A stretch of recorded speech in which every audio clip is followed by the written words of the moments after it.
Buenas tardes a todos. El día de hoy les vamos a hablar sobre la Declaración Spirit de 2013, una definición de los elementos estándares del protocolo de un ensayo clínico. Mi grupo está conformado por Nelson Stewart Rubio Sisa, Dayana Caterina Tapias Moreno y quien les habla Ingrid Tatiana Becerra Ortiz. Nosotros pertenecemos a la carrera de Bacteriología y Laboratorio Clínico de la Universidad de Santander. Inicialmente les voy a comentar cómo se elaboró la declaración de Spirit, cuál es la definición de un protocolo de un ensayo clínico, el alcance que tiene esta declaración, cuál es la relación que tiene con las guías existentes sobre ensayos clínicos y por último un posible efecto de esta declaración. Inicialmente para la elaboración de la declaración Spirit se realizaron 2 revisiones sistemáticas, 2 reuniones presenciales de consenso y una prueba piloto. Este proceso comenzó con una lista preliminar de 59 elementos que fueron extraídos de una revisión sistemática de las guías de protocolo ya existentes. Hacia el año 2007, 96 expertos se reunieron, esto con el tal de pulir esta lista inicial en 3 rondas de encuestas de consenso. Estas rondas de consenso fueron realizadas por correo electrónico y algunos expertos calificaron cada elemento en una escala del 1, que no tenía ninguna importancia, o el 10, que era muy importante. Además de esto, se sugirieron nuevos elementos y se formularon observaciones que se distribuyeron en las siguientes rondas. En la ronda final se incluyeron aquellos elementos que tuvieron una puntuación media de 8 o más y aquellos que tenían una puntuación menor a 5 fueron excluidos. Luego de esto, 16 miembros del grupo Spirit se reunieron en diciembre de 2007 en Ottawa, Canadá, y 14 miembros se reunieron en septiembre de 2009 en Toronto, Canadá. Esto con el fin de revisar los resultados de la encuesta, analizar los elementos polémicos y perfeccionar la lista de comprobación preliminar. En una segunda revisión sistemática se estableció la evidencia empírica sobre la relevancia de los elementos específicos del protocolo. Estos resultados permitieron justificar la inclusión o exclusión de los elementos de la lista de comprobación. Por último, se llevó a cabo una prueba piloto de la lista preliminar entre los años 2010 y 2011. Esto se realizó con estudiantes de maestría de la Universidad de Toronto, quienes usaron esta lista para elaborar protocolos de ensayo. Luego de esto tenemos la definición del protocolo de un ensayo clínico. Como tal, un protocolo se define como un documento que proporciona suficientes detalles que permitan entender los antecedentes, la justificación, los objetivos, la población de estudio, las intervenciones, los métodos, análisis estadísticos, consideraciones éticas, planes de diseminación, administración del ensayo, entre otras cosas, desde que se realiza la aprobación ética hasta que se diseminan los resultados. El protocolo debe ser un documento cohesivo en el que se brinde el contexto y una descripción apropiada que permita comprender los elementos dentro del ensayo. Este protocolo debe someterse a una junta de revisión institucional o un comité de ética para que sea aprobado, y los investigadores deben revisar antes de presentar el ensayo que todos los elementos cumplan con la lista de verificación. Además de esto, aquellos detalles que falten deben mencionarse y se deben actualizar a medida que sean desarrollados. Además de esto, se espera que los investigadores realicen y cumplan el protocolo tal y como fue aprobado por la Junta de Revisión, y que además de esto documenten las enmiendas en cada versión que sea actualizada de dicho protocolo. El alcance de la Declaración Spirit 2013. Bueno, esta declaración tiene un gran alcance. En primer lugar, pues esta se aplica el contenido de un protocolo de un ensayo clínico, principalmente en ensayos aleatorizados, aunque se pueden aplicar también de forma sustancial a todos los tipos de ensayos clínicos, independientemente pues del diseño, estudio, la intervención o el tema en general. Además, pues este proporciona una guía sobre el contenido mínimo que se debe cumplir en un protocolo, aunque ocasionalmente pues puede requerir unos elementos adicionales. Estos protocolos y anexos son a menudo la principal fuente de información detallada sobre cada uno pues, de los elementos, mediante lo cual se se muestra lo factible a abordar de todos pues, los elementos presentes en esta lista en un único documento del protocolo. Pero pues esta declaración se relaciona principalmente con el contenido y no con el formato del protocolo.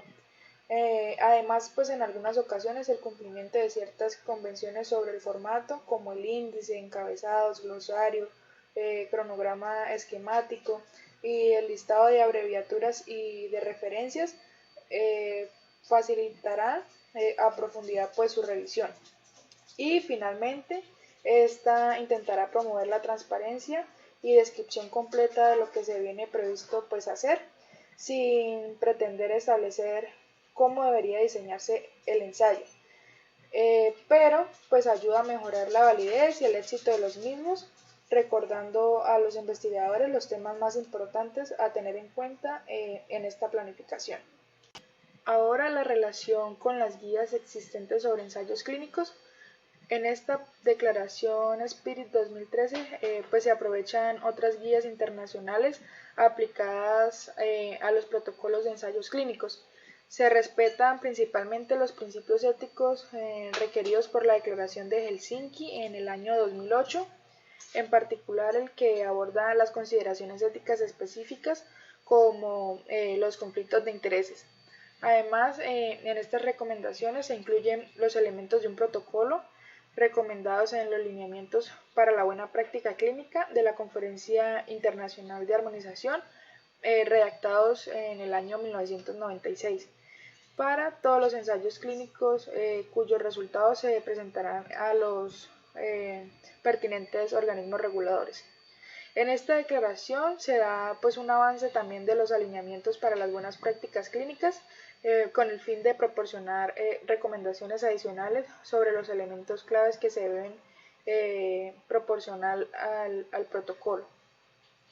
Y para esto pues se han utilizado métodos de consensos informales sin aclarar pues la contribución de cada colaborador ni la inclusión de la evidencia empírica de este.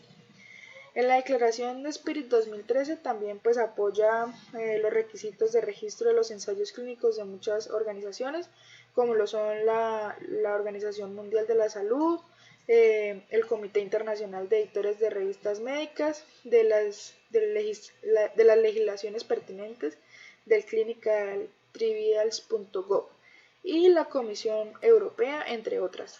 Todo esto pues con el propósito de tener este conjunto mínimo de datos en una sección propia del protocolo, no solo para que sirva como un resumen del ensayo, sino también que ayude a mejorar pues la calidad de la información que se ingresa en los registros.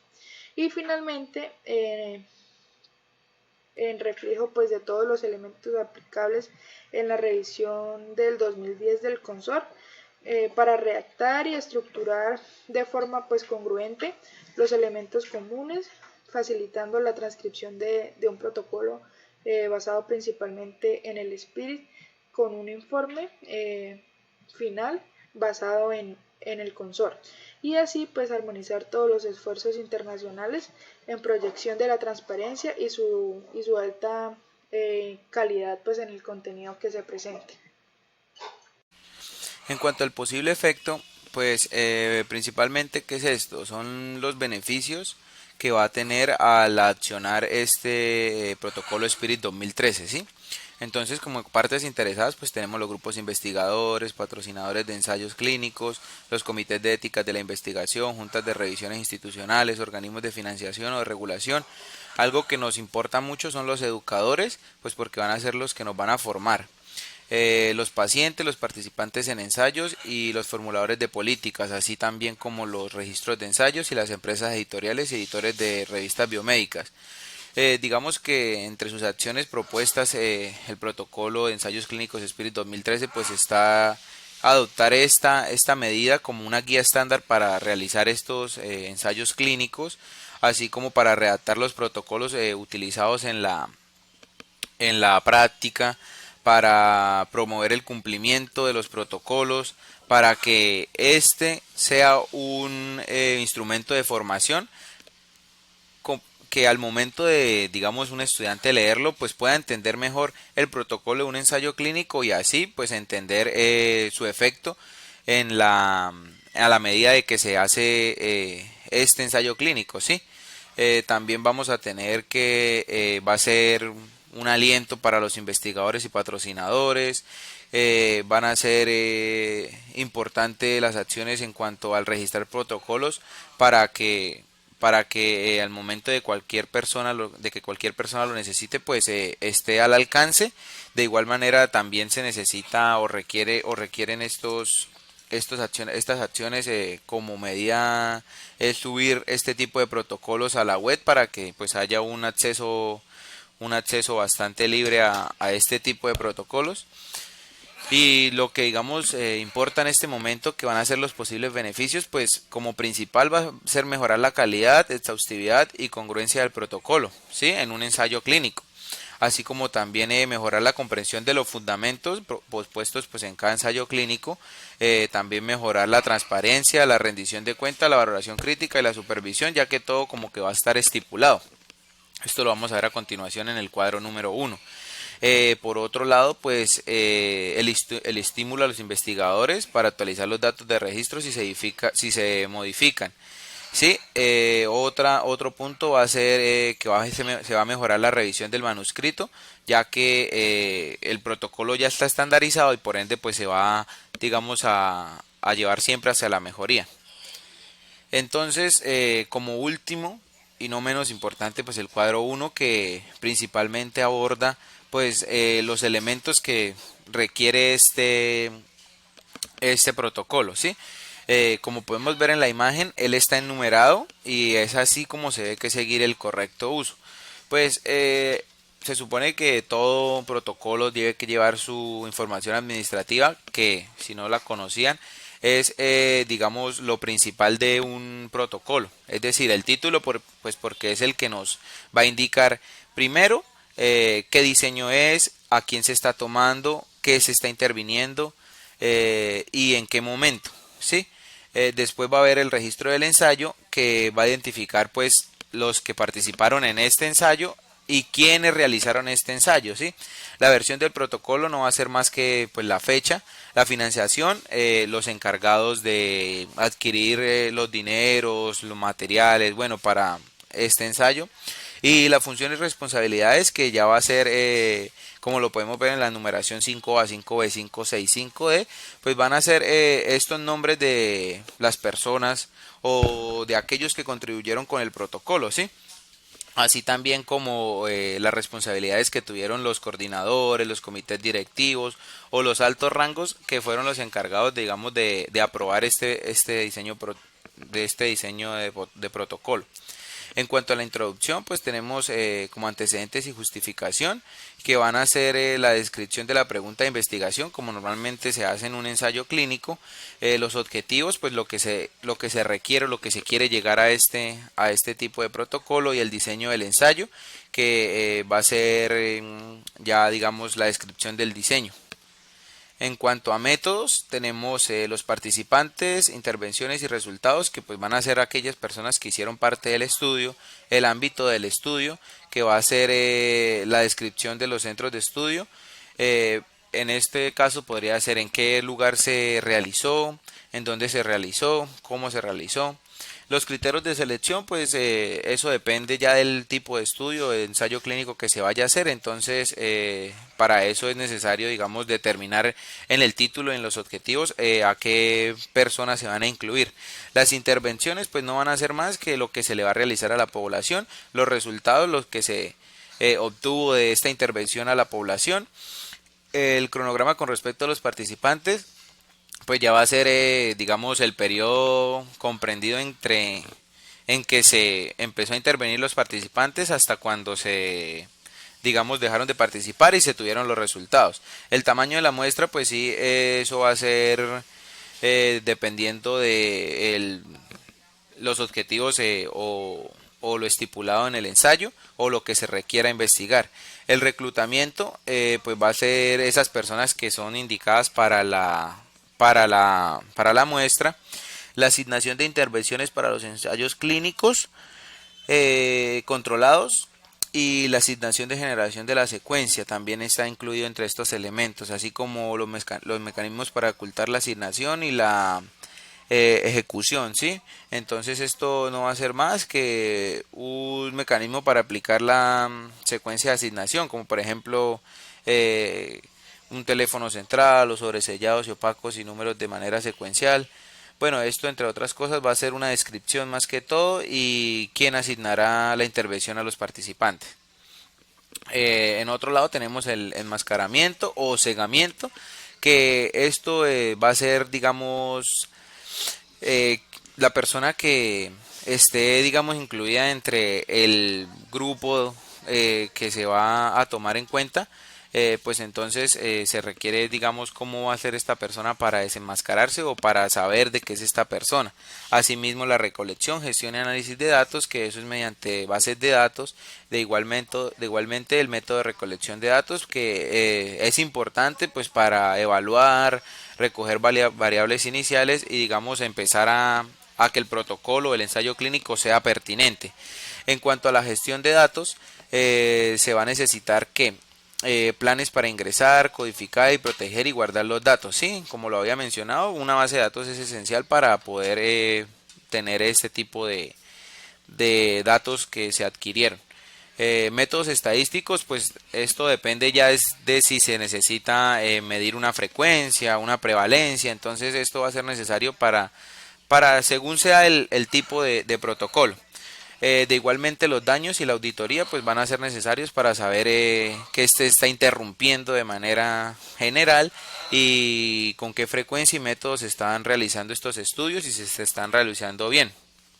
Bueno, la ética y diseminación, que generalmente es como la aprobación ética de la investigación, enmiendas del protocolo, consentimiento, conformidad, confidencialidad, declaración de interés, accesos a los datos, atención adicional y posterior al estudio y política de diseminación. ¿Esto qué engloba? Pues principalmente las personas que están incluidas dentro del protocolo, pues primero que sean confidencial su información personal, también de que si se está trabajando con un grupo de personas de menores de edad, por ejemplo, que se cumpla con un consentimiento informado de que se le están, digamos, interviniendo sus resultados de, por ejemplo, laboratorio, para incluirlos dentro de un ensayo clínico, o si se están trabajando con animales, bueno, etcétera, que todo esté avalado por una aprobación ética de la investigación, sí, por los grupos que pues no aprueban este tipo de experimentos. Entonces todo debe que estar avalado o registrado por grupos que lo aprueben. De igual manera, y por último, tenemos los apéndices, que van a ser material del consentimiento informado y muestras biológicas, en donde se van a describir los formularios que se tuvieron en cuenta pues para mostrarle, para que las personas estuvieran de acuerdo en hacer parte del ensayo, y las muestras biológicas, pues cómo se tomaron estas muestras para por fin o a la final, digamos, concluir el ensayo. Y pues yo pienso que como recomendación, o utilizar este Spirit, pues va a ayudar a la mejora de la redacción, el contenido y la ejecución del protocolo. Asimismo va a facilitar el registro, la eficiencia y la evaluación crítica de los ensayos, y por último aumentará la transparencia en beneficio de atención al paciente.